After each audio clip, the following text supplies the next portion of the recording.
Didn't you tell us if you put something on the airplane that's going to actually interfere with my job? What really shocks me is their greed. How they have the audacity to do what they're doing. You're not the person anymore to solve the situation.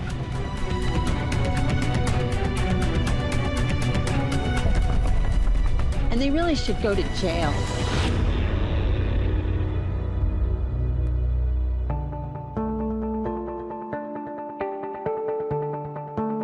The Berkshires are in western Massachusetts, at the very far western end of the state, right up against the New York state line. The Stumos live in a town called Sheffield, and it's an absolutely lovely spot. It's quite a large farm, and it has this unbelievable view of the mountain range just to the west. You can see the lower field is a cornfield. How much land is there here? 180 acres.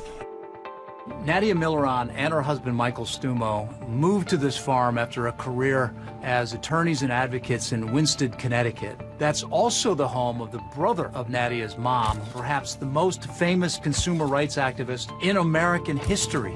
The standard can be considered so inadequate that it is deemed illegal for the consumer interest. Nadia's uncle was Ralph Nader. Ralph Nader became famous through his activism in Washington and his whole war on auto safety and all the rest. I think he's had a big influence in both of our lives in terms of trying to make better things happen. Nadia and Michael had 3 sons and 1 daughter who they named Samya. She was a force of nature. She was just, oh gosh, she was, you know, beautiful, intelligent, charismatic. She could just light up a room. But around here, you know, she raised pigs. She would sell the meat to the neighbors. If she decided you needed to buy her pork, you were going to buy her pork. Samya very much absorbed the family ethic, that you were supposed to use your time well, you develop your skills. She became very good at her instrument, which for her was cello.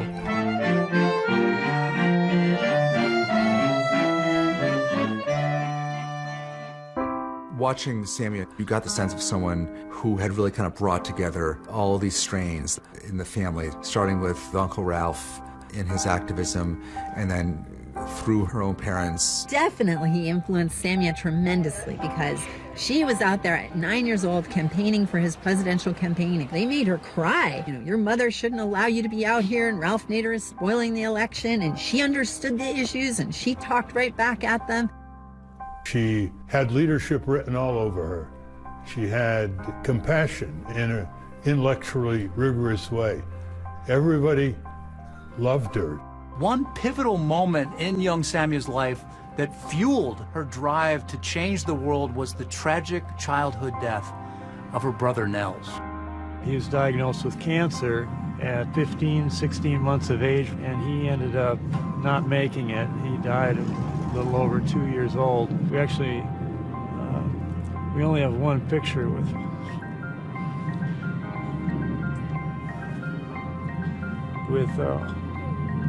all 4 kids.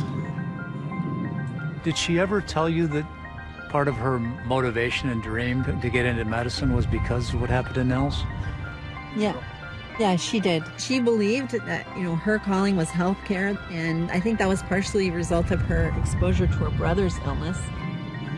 Samya went to the University of Massachusetts and then managed to get a full-ride scholarship for the public health master's program at the University of Copenhagen. Everybody liked her, but she was very firm in her beliefs.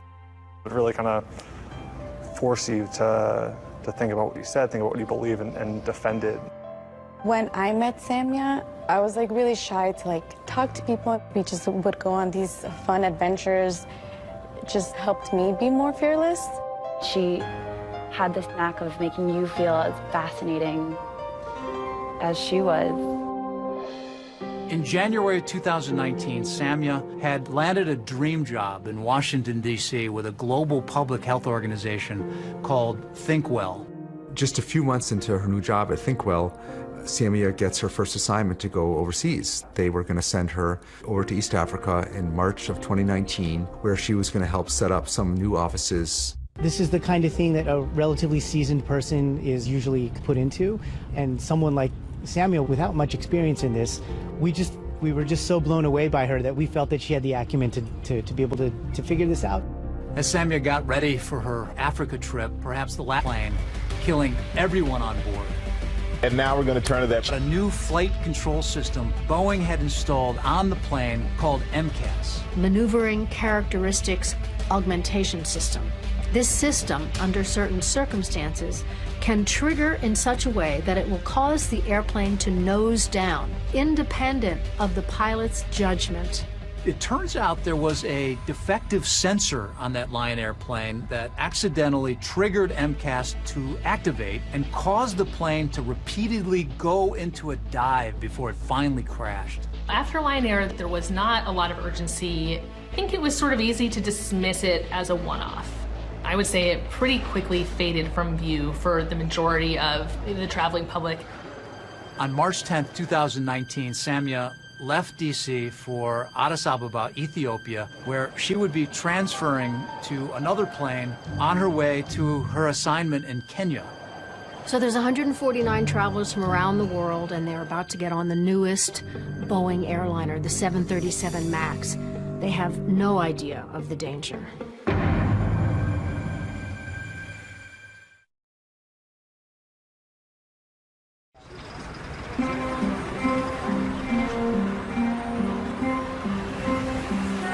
On March 10th, 2019, Samia Stumo had just arrived in the Ethiopian Addis Ababa after a long flight from Washington, D.C. When I woke up, I just looked at the message and it said 2 more hours to Nairobi. There were 149 passengers on that flight from 35 countries, most of them heading to Nairobi for a UN conference. Also, at Gate 12 in Terminal 2, those two brothers from California, Melvin and Bennett Riffle, who were enjoying a globe-trotting jaunt together before the birth of Melvin's daughter. When we said goodbye, he gave me a kiss and gave me a kiss on the stomach for Emma, you know, and he was all excited but nervous. There were also this young Russian couple who posted a video on Instagram showing the 737 MAX, a brand new aircraft. Unlike the pilots involved in that Indonesian crash, the Ethiopian Airlines pilots knew about Boeing's MCAS flight control system, and Boeing had actually sent a directive to airlines instructing pilots what to do if a plane went into a sudden dive on its own. So Boeing is telling the pilots to turn off the power supply to the electric motor on the stabilizer. That's the, you know, the piece that pivots up and down and controls the nose of the aircraft.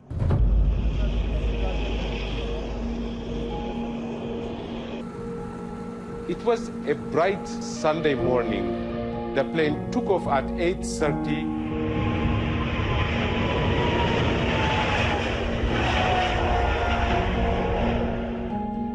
And 3 minutes after takeoff, the aircraft started behaving erratically. Their instruments start to show different readings. After 6 minutes later, the plane was spotted again, about 30 miles from Addis in a small... Immediately drive to the Ethiopian Airlines compound. There were family members, people were crying, and some of them holding their head, and it was so horrifying to see them. An hour earlier or something, I talked to him, and it just didn't feel right. I don't know, I was trying to deny that it happened, or it's true, or somehow he has been spared. We start in Ethiopia, where around 157 people are feared dead after a plane crashed early on Sunday. Within, I think it was 2.5 hours or 3 hours, we were on a plane headed to Addis Ababa. This dirt road takes you to the field where that crash site is. So finally, after almost 3.5 hours, that we arrive, a plane came down at such an enormous rate of speed, basically as fast as a cruiser. Ethiopian Airlines flight has crashed. With victims from 35 different countries on board, grief resonates all around the world, including in a small seaside town in Russia. Ну, просто очень обидно, когда такие дети на взлете, так сказать, и на взлете своей карьеры, на взлете всего погибают. In the Northern California town of Redding, a phone rings in the Riffle home. It was the embassy in Ethiopia. I said, I know why you're calling. They said, both boys. And they said it was. It's something you can't believe when you hear it. It's just like you're in a nightmare or something, and it's just totally unbelievable. It's one thing to lose one of your children, and you lost both. Yeah. Lost our family, and we had to help Brittany. I said, please don't tell me my husband's dead. And Susan said, both of them. And I just collapsed. What do I do now? I'm pregnant. What do I do? Our baby. What? What do I do now? And word of the terrible crash also travels to a family farm nestled in the Berkshires in Massachusetts. I turned on the BBC. It said that a plane had crashed. I remember I couldn't breathe. Then I woke up, Michael, and he told me, what are you talking about? That's impossible. That's what he told me. My sister is not going to die in the crash. It doesn't fit into your world. And we thought, oh, well, maybe she survived. We needed to get to Ethiopia right away to help her. We had to be there. And we had to protect her. We got in a car and we headed for JFK. Got on the flight, and along the way, along our journey, we learned that there were no survivors. There was not a plane there. There was a hole in the ground. Data now in the hands of Ethiopian officials. As the investigation continued in the cause of the crash, there was a question on many people's minds. Would Boeing 737 MAX has the same thing happen? Next day, and it didn't take long for investigators to conclude. Angle of attack sensor triggered the activation of the first officer saying, pitch up, pitch up, pitch up, while the MCAS was kicking and nosediving the aircraft. It was so difficult for them to keep the aircraft under control. Despite similarities between the two crashes, this time there was a huge difference. Not only the Ethiopian Airlines pilots knew about MCAS, they also followed Boeing's instruction on how to disable it. The crew performed all the procedures repeatedly provided by the manufacturer, but was not able to control the aircraft. This was actually pretty shocking because Boeing had been suggesting that overcoming an erroneous MCAS activation was pretty straightforward. If that was the case, why did this second accident happen? To better understand why those pilots could not recover control of the plane, we asked two experienced American Airlines pilots and members of the Allied Pilots Association to take us through what might have occurred in that Ethiopian Airlines cockpit based on information from the black boxes. So in here, what will we see? In this airplane, while it is not a MAX, the displays are very similar, but what's unique about the MAX in this case is the MCAS. I'll be kind of simulating the MCAS with my electric trim switch to show what the MCAS would be doing.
So now we're going to take off from the capital of Ethiopia, Addis Ababa, heading to Kenya.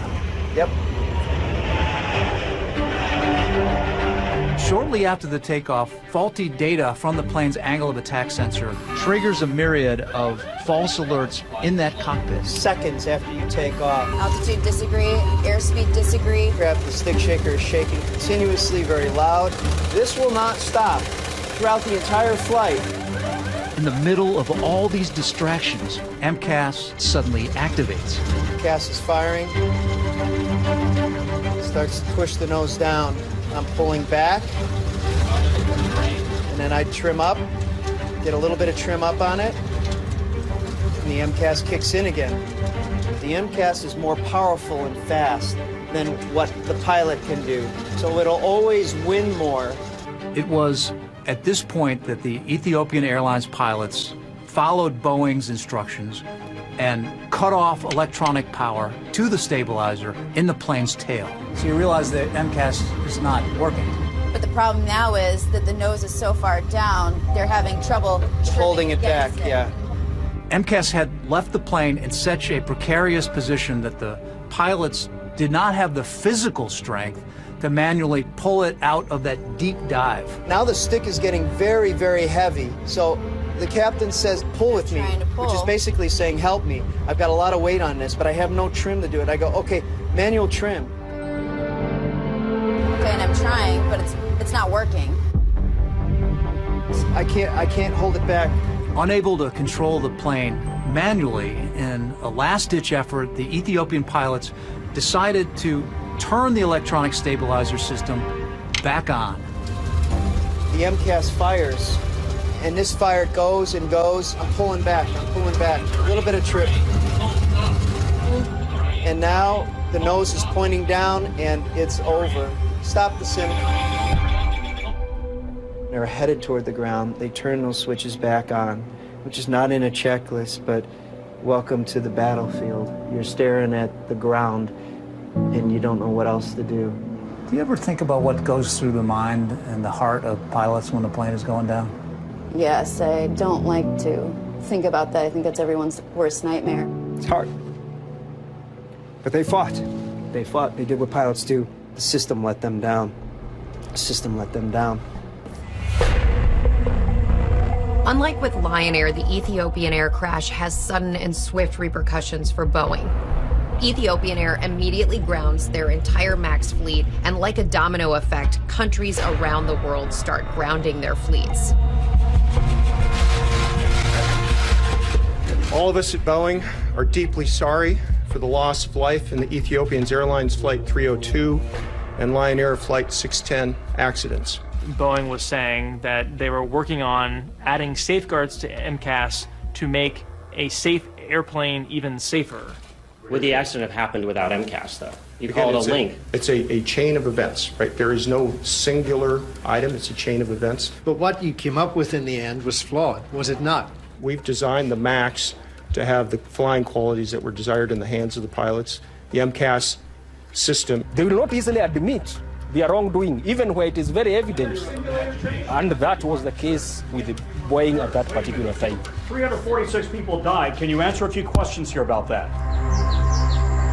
He's sorry that we lost our family members. He doesn't take any accountability for having caused their deaths. If Boeing thought that Nadia and Michael and the other victims' families were going to just quietly go away and not try to hold the company accountable, they could not have been more wrong. It was amazing to behold these two people from this farm in western Massachusetts coming down to take on really one of the biggest corporations in the world. Mr. Stumo, thank you for your presence today. Boeing killed my daughter. We're not afraid of anybody.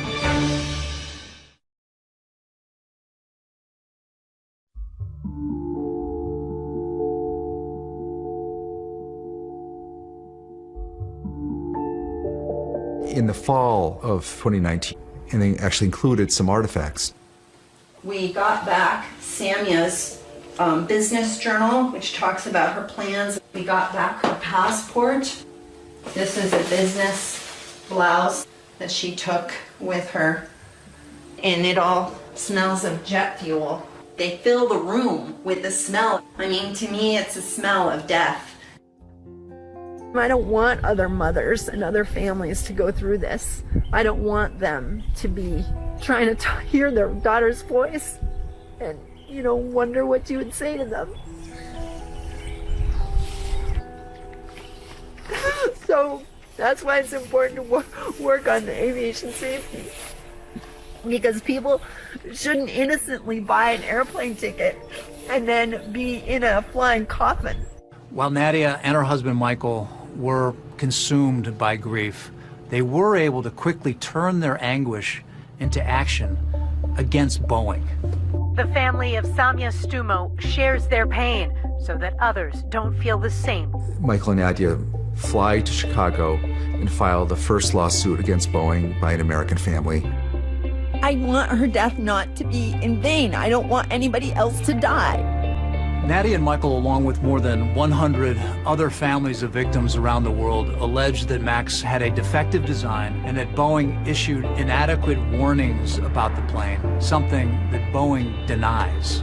This is going to go down as one of the most callous, deliberate efforts to keep a product in the public domain for the wrong reasons. What really shocks me is their greed. I don't know how they can still,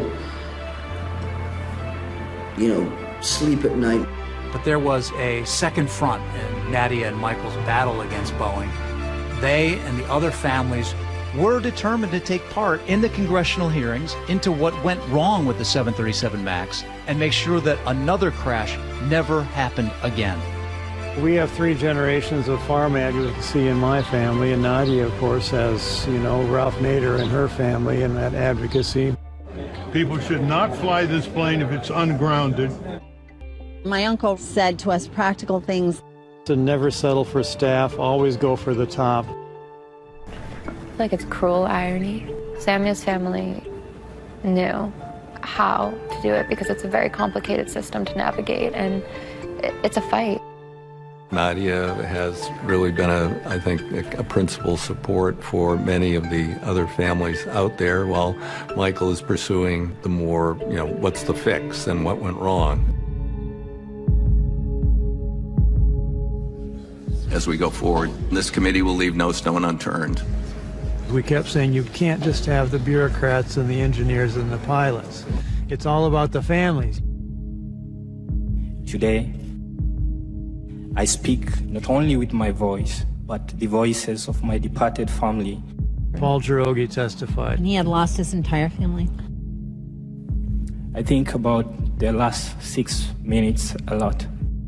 My wife and my mom-in-law knew they were going to die. They had to somehow comfort the children during those final moments, knowing they were all their last. I wish I was there with them.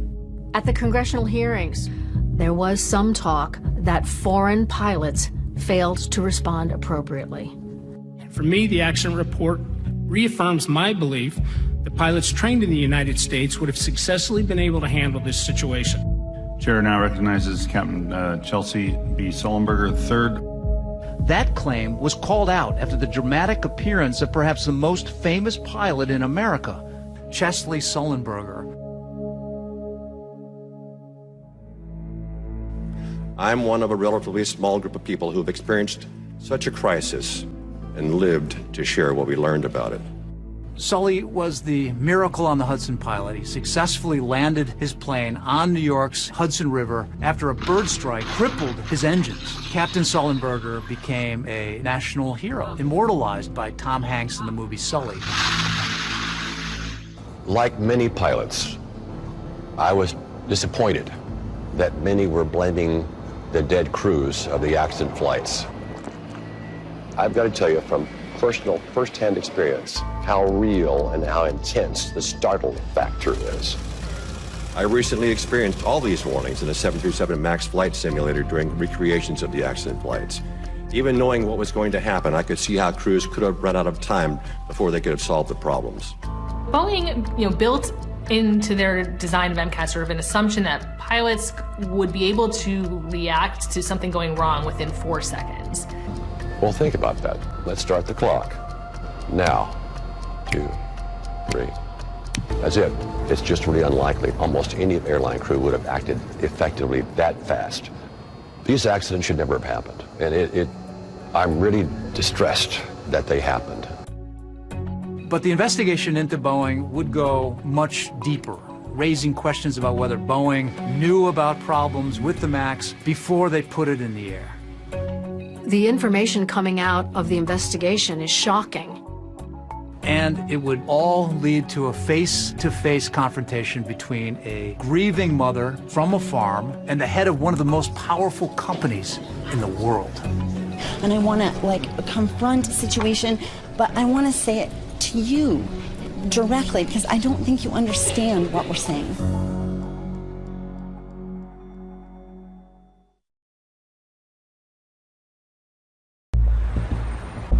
Things that are coming out of the investigation are shocking about what Boeing knew and what it was saying internally. House investigation concluded that the safety of the flying public was put into jeopardy by Boeing's pressure to compete with Airbus. The committee uncovered emails and communications showing that there had been lower-level employees who raised questions several times about MCAS. In an internal email, a Boeing engineer wrote about that problem that triggered MCAS in both plane crashes, saying, "Are we vulnerable to single sensor failures with the MCAS implementation?" This is back in 2015, asking about the vulnerability of these particular devices.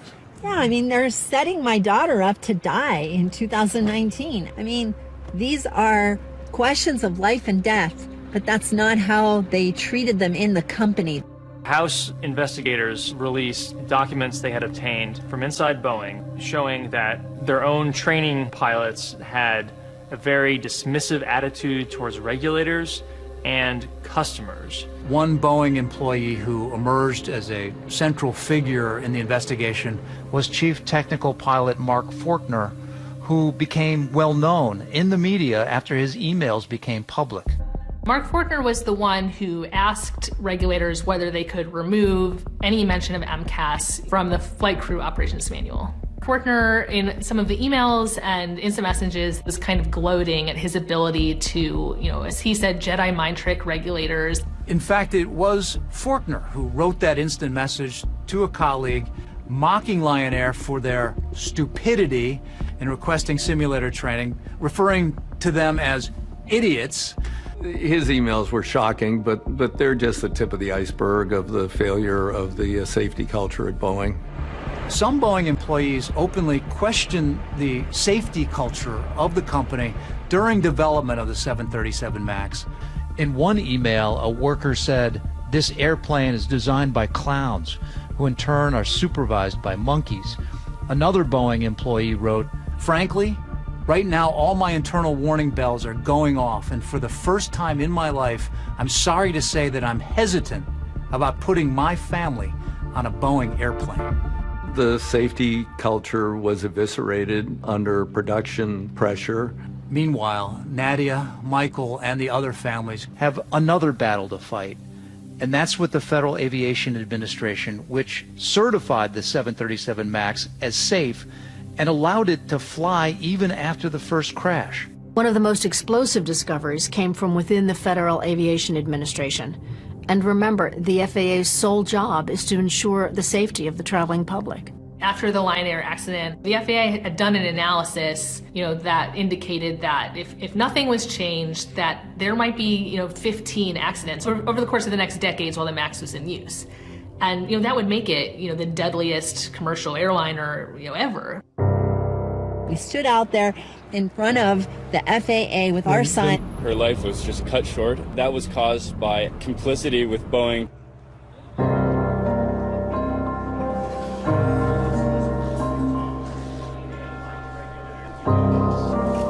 For the first time, and on tonight's one-year anniversary of the first 737 MAX crash, Boeing CEO Dennis Muilenburg faced Congress. For Nadia, Michael, and the other families, the person they really wanted answers from was the man in charge of Boeing. When Dennis Muilenburg comes to Washington to testify, it's a really big moment. I've met with the families, but they keep faces of their loved ones in people's minds. They're not going to be forgotten. I, too, would like to acknowledge the families that are here with us today. And again, wanted to tell you I'm sorry. We are deeply, deeply sorry. And we'll never forget. He was just saying words for the camera. They never tried to reach the families personally. Who bears the principal responsibility at Boeing for the cascading events that resulted in the crash of Lion Air Flight 610 and Ethiopian Airlines Flight 302? Mr. Chairman, my company and I are responsible. We're responsible for our airplanes. And we know there are things we need to improve. I'd grown up on a farm in Iowa. My parents taught me the value of hard work and integrity. To do the aw shucks Iowa farm boy thing, I'm an Iowa farm boy. It doesn't cut it with me, and it was grating.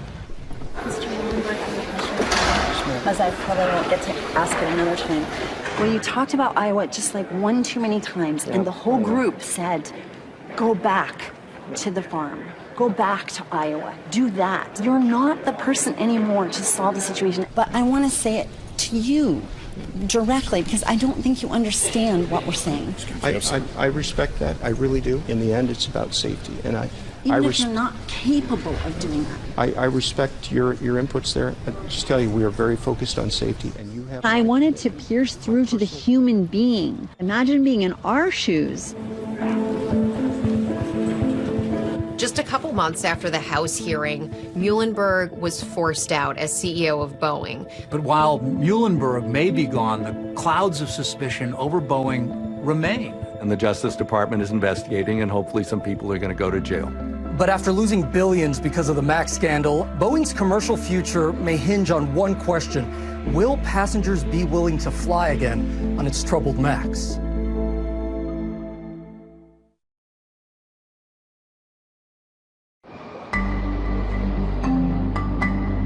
The Justice Department has launched a criminal investigation into the plane's development. The government opened a criminal probe. The investigation is focused on whether Boeing withheld information from regulators.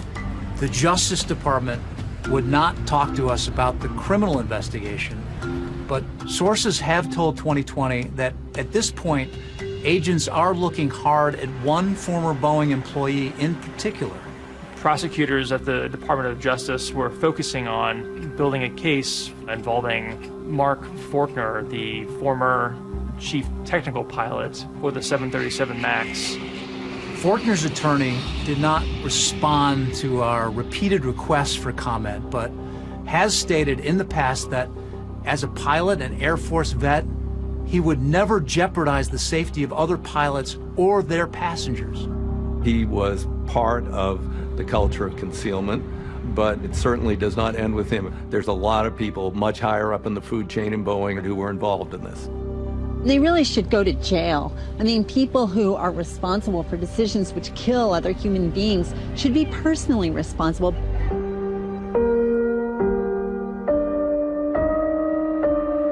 But the ongoing criminal investigation is one of just many problems facing Boeing right now. Their reputation is in tatters. At this point, Boeing is looking feverishly for any success. Getting the MAX flying is still at the top of their list. Boeing has made a number of changes to its MAX plane. MCAS will now rely on both sensors. It'll only activate once. Pilots will also be required to complete flight simulator training. And in a statement to 2020, Boeing said it had made a series of meaningful changes to strengthen our company's safety practices and culture. Cleared for travel. That was the message from the Federal Aviation Administration to Boeing for its 737 MAX. One of the longest aircraft groundings in history is over. I am 100% comfortable with my family flying on it.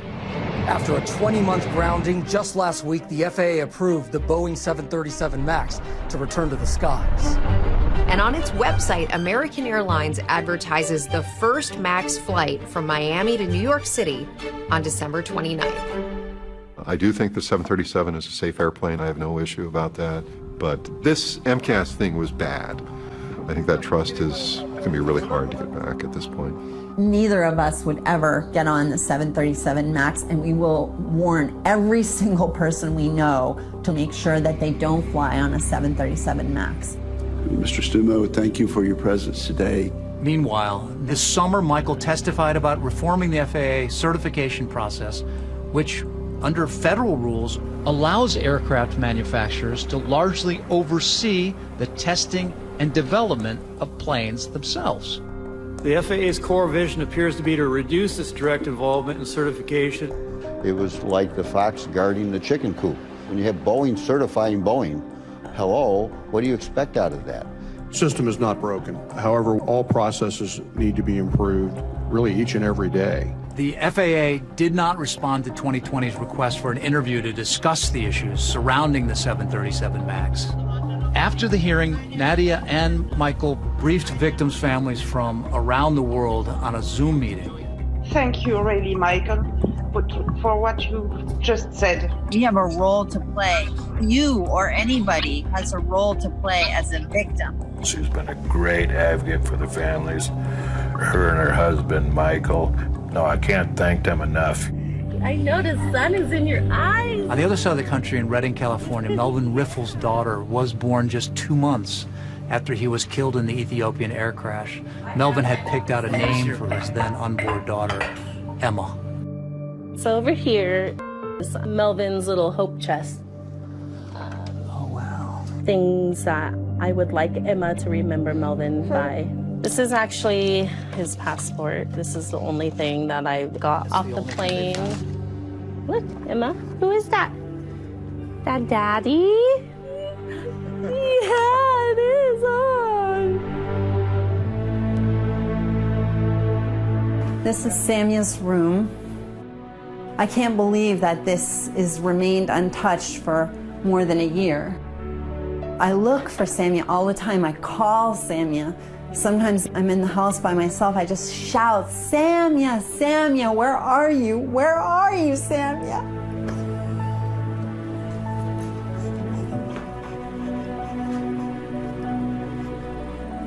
But Boeing took her, and I wish I could trade places with her. She deserved to live, and the world deserved to have Samia. I know she would want her family to fight that other people not die. Sammy just wants people that are wrong to be righted.